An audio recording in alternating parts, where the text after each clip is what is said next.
Hello बच्चों, आप सभी का पावन की इतिहास की कक्षा में स्वागत है, अभिनंदन है। आज हम आपकी पुस्तक विश्व इतिहास के कुछ विषय से कुछ महत्वपूर्ण करने जा रहे हैं। लेकिन सबसे पहले मैं आपका धन्यवादी हूं कि आप मुझे लगातार सब्सक्राइब भी कर रहे हैं और ध्यान से सुनते भी हैं। चलिए, आज जो खास है वो है आपका टेस्ट। आपने अगर जो अध्याय अभी आपका खत्म हुआ है, अध्याय 6, अगर उसको ध्यान से अगर पढ़ा होगा तो वहाँ से ही मैं आपको महत्वपूर्ण 25 नंबर जो है वो पूछने वाला हूँ। तो कॉपी पेंसिल उठाइए और जो भी मैं प्रश्न पूछता हूँ उसका सही ऑप्शन चूज कीजिए। अगर आपका सही ऑप्शन मेरे साथ बैठता है तो आप उतना टिक लगाइए और बाद में बताइए कि आपने कितने टिक जो है आपके सही हुए। चलिए, आप अच्छे बच्चे हैं और मुझे पता है आप बेस्ट करके ही बताएंगे। चलिए प्रारंभ करते हैं हमारा अध्याय नंबर 6। और अध्याय 6 जो है वो है 3 वर्ग से संबंधित यूरोपीय समाज की बात हम यहाँ पर करने वाले हैं। पहला प्रश्न आने वाला है जल्दी ही। पहला प्रश्न है, 16वीं शताब्दी तक पश्चिमी यूरोप का जो समाज था वो कितने वर्गों में विभाजित था?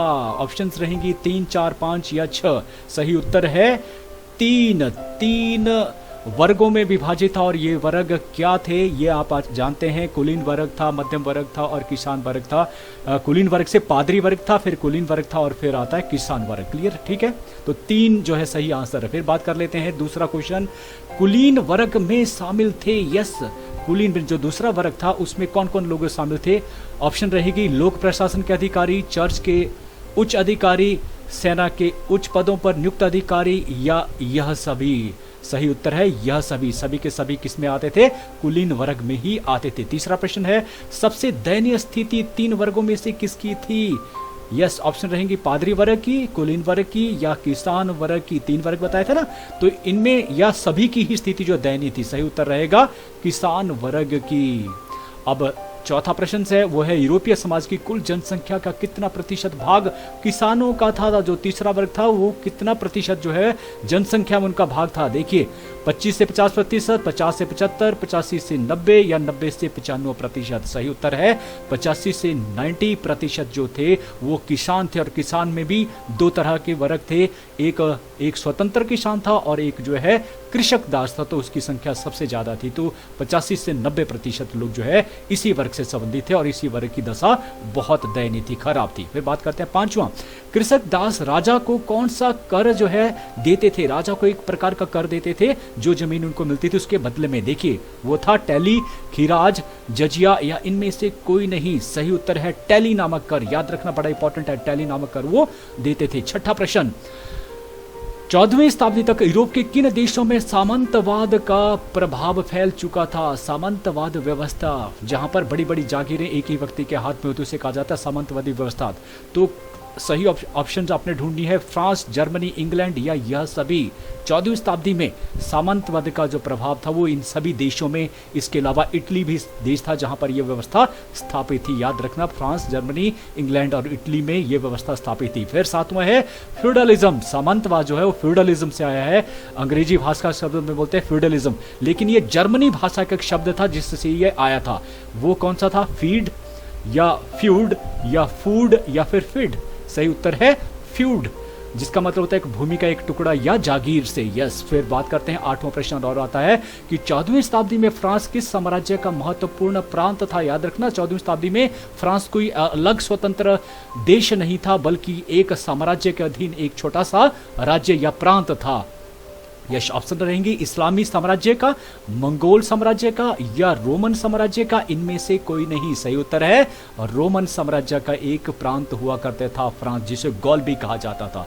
9वां आता है सामंतवादी व्यवस्था में सैद्धांतिक रूप से, याद रखना, सैद्धांतिक रूप से समस्त भूमि का स्वामी कौन होता था? ऑप्शंस रहेंगी सामंत, नाइट, राजा या फिर किसान।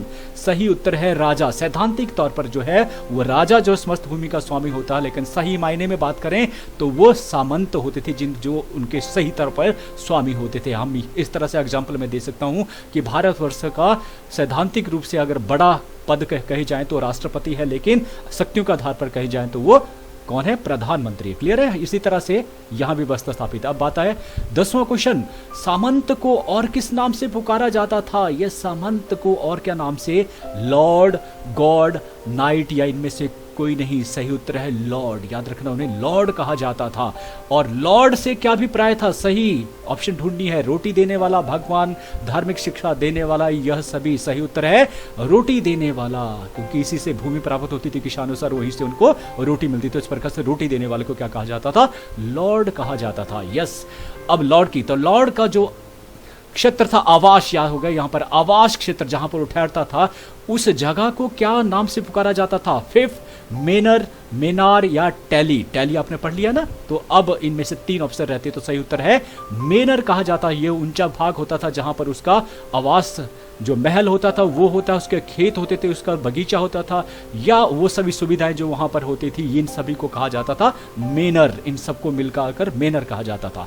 फिर 13वां आता था कि लार्ड अथवा जो सामंत होते थे अपनी जागीर का कुछ हिस्सा नाइट को देते थे, जिसे कहा जाता है नाइट जो योद्धा होते थे, लड़ाई में ये योद्धा होते थे, जैसे समुराई होते थे, ठीक उसी प्रकार से नाइट जो है यूरोप में हुआ करते थे। ठीक है, तो नाइट को ये अपनी जागीर का कुछ हिस्सा देते थे, और उस हिस्से को क्या कहा जाता था? फिफ, मेनर, मेनार या टैली? सही उत्तर है, इसके बारे में पढ़ चुके हैं, ये है फिफ, इसे फिफ कहा जाता था, याद रखना है। फिर 14वां प्रश्न रहेगा कि यूरोपीय समाज में कृषक दास को नाम दिया गया था, उसे कृषक दास जो हम हिंदी में कहते हैं ऐसा नहीं कहा जाता था, वहां क्या कहा जाता था?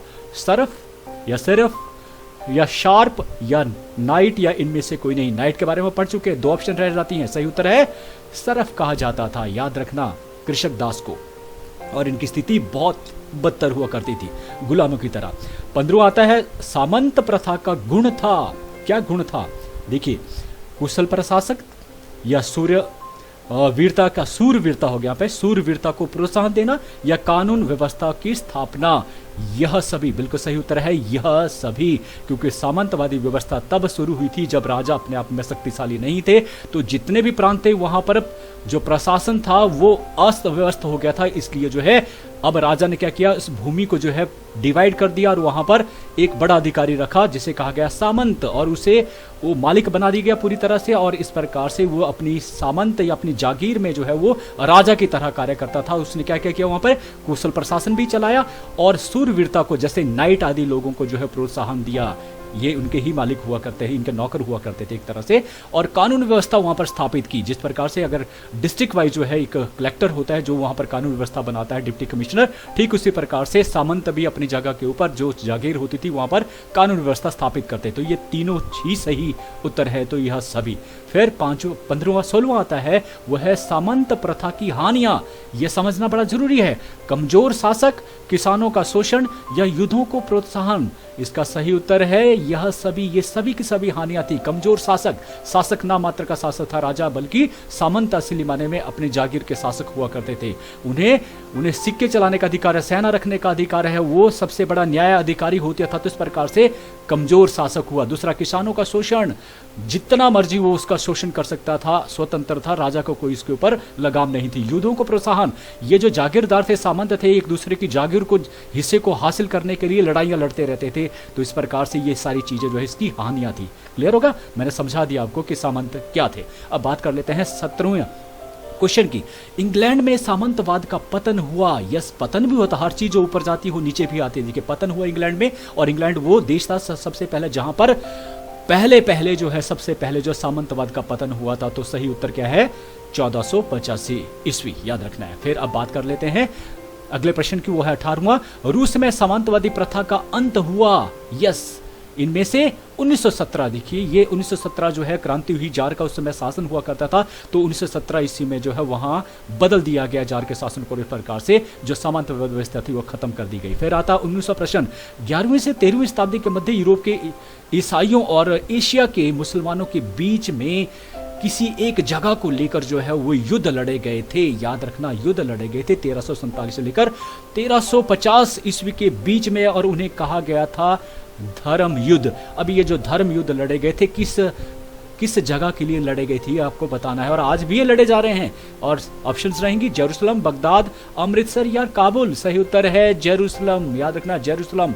जेरूसलम जो फिलिस्तीन और इजराइल, ये 2 कंट्री हैं, दोनों ही अपने आप को जो है इसे राजधानी घोषित किया हुआ है, लेकिन ये अभी जो जेरूसलम है वो इजराइल के कब्जे में है। और ये धार्मिक दोनों के लिए ही धार्मिक जगह है, यहाँ पर मस्जिद भी है और यहीं पर जो है ईसा मसीह का जन्म भी माना जाता है।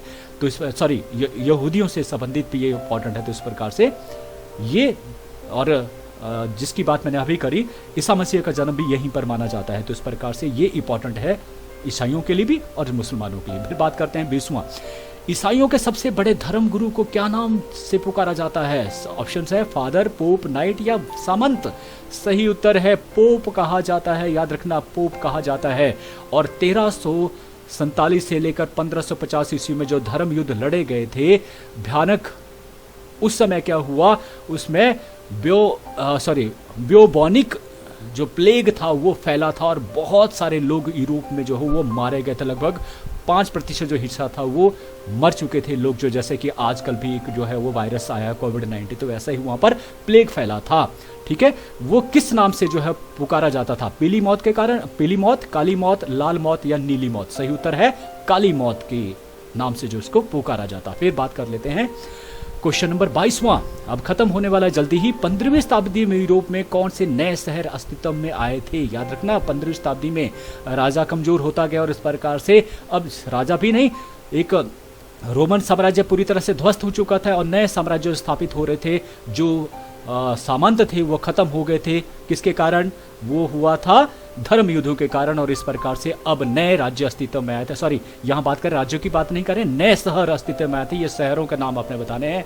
क्या वेनिस था, जेनेवा था, फ्लोरेंस थे? यह सभी बिल्कुल सही उत्तर है। यह सभी, ये सारे के सारे नए शहर अस्तित्व में आए थे जो आज की दुनिया के सबसे जो है वो रईस जो है शहर बने हैं इसी कारण। तो ये 15वीं शताब्दी में ही डेवलप हो गए थे। फिर बात करते हैं 23वां प्रश्न, ईसाइयों के सबसे बड़े जो धर्मगुरु जिन्हें पोप कहा जाता, अभी हमने सुना, वो उनका जो क्षेत्र था वो कहाँ था? निवास क्षेत्र, याद रखना निवास क्षेत्र कहाँ था उस समय 15वीं शताब्दी में? रूस में, रोम में, पेरिस में या लंदन में? सही उत्तर है रोम में। रोम में मतलब वो राजधानी हुआ करती रोमन साम्राज्य की, तो वहां पर उनका निवास क्षेत्र हुआ करता था। और आजकल क्या है? Vatican city. तो रोम में याद रखना है। फिर पोप के पश्चात दूसरा जो स्थान था वो किससे प्राप्त था? सबसे बड़े धर्मगुरु जो पोप होते हैं और दूसरे नंबर के कौन होते हैं? आर्क बिशप, पादरी या इनमें से कोई नहीं? सही उत्तर है आर्क बिशप कहा जाता है दूसरे नंबर के। फिर 25वां और अंतिम प्रश्न है, 12वीं शताब्दी में फ्रांस में बने विशाल चर्चों को किस नाम से पुकारा जाता था? ऑप्शंस रहेंगी न्यूड्रल, कैथीड्रल, स्ट्रीट और मस्जिद। सही उत्तर है कैथीड्रल। तो इस प्रकार से ये 25 क्वेश्चन आपके खत्म होते हैं और टिक जितने आपने लगाए हैं, जितने आपके सही हुए हैं उनको काउंट कीजिए और देखिए क्या ये 25 के 25 आपके सही हैं। शायद आपने काउंट कर लिया होगा। तो जिन्होंने 25 नंबर हासिल किए उनको बहुत बहुत शाबाश मेरी तरफ से, और जो उसके नज़दीक हैं, चूक गए हैं थोड़ा सा, उनके लिए भी बहुत बहुत शाबाश। और जो बच्चे नहीं कर पाए हैं ज़्यादा, मैं चाहूँगा कि अगली बार वो बहुत ही अच्छा करें, अच्छे से पढ़ें, जब भी वीडियो आते उनको ध्यान से सुनें। तो बात कर लेते हैं अंतिम, और वो बात है कि क्या आप जानते हैं कि वर्तमान पोप कौन है और उनका संबंध किस देश से है? ये जरूरी है जानना। तो सही उत्तर है, याद रखना, ये इनकी पिक्चर है और इनका नाम है पोप फ्रांसिस प्रथम। लेकिन इनका जो पहला जो नाम था उनका नाम था कोर्खे मौदियो वेरगोग्लियो। और ये जो है पोप बने कब? 13 मार्च 2013 ईस्वी को। और याद रखना ये 266वें पोप हैं, 266वें पोप हैं, जो पहले पोप हैं जो यूरोप से ना होकर, इनका संबंध यूरोप देश से नहीं है बल्कि अर्जेंटीना भी कहा, अमेरिका, लैटिन अमेरिका से ये संबंध रखते हैं। तो ये भी याद रखने वाली बात है। तो आपने बड़े ध्यान से मुझे सुना होगा, इसके लिए आपका बहुत बहुत धन्यवाद, क्योंकि ये चीज़ें आपको बहुत काम आने वाली हैं इन फ्यूचर में। तो thank you, have a nice day सबको, धन्यवाद।